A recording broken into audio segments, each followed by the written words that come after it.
Bonjour, je suis Madeleine Kono, stratège panafricaine et fondatrice de Leading Women of Africa. Aujourd'hui, je souhaite partager avec vous les points clés de mon dernier article dans lequel j'explore les rôles de femmes africaines dans la construction d'un nouvel ordre mondial. Alors que le monde entre dans une nouvelle configuration géopolitique, nous le savons tous, une voix essentielle continue d'être négligée. C'est celle de la femme, et en particulier la femme africaine.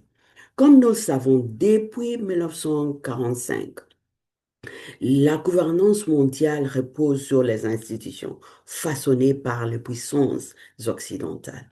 Mais aujourd'hui, nous savons que cet ordre libéral est en pleine réconfiguration avec la présence des BRICS et les autres pays de Sud global. Et leur présence ne peut plus être ignorée.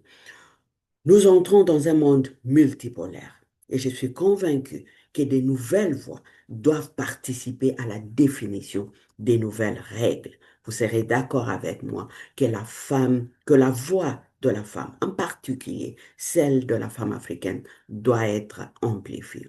Pourquoi? Tout d'abord, dans le contexte africain, nous savons que la femme est le pilier de la société africaine. Elle endure des conflits, des guerres, des famines, mais elle est aussi entreprenante.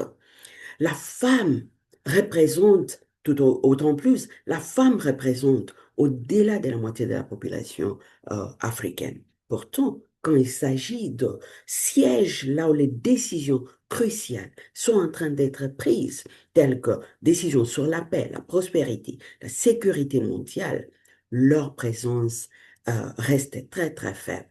Alors que le monde devient multipolaire, il est impératif que les femmes, surtout les femmes africaines, doivent être positionnées pour influencer un véritable changement à l'échelle mondiale.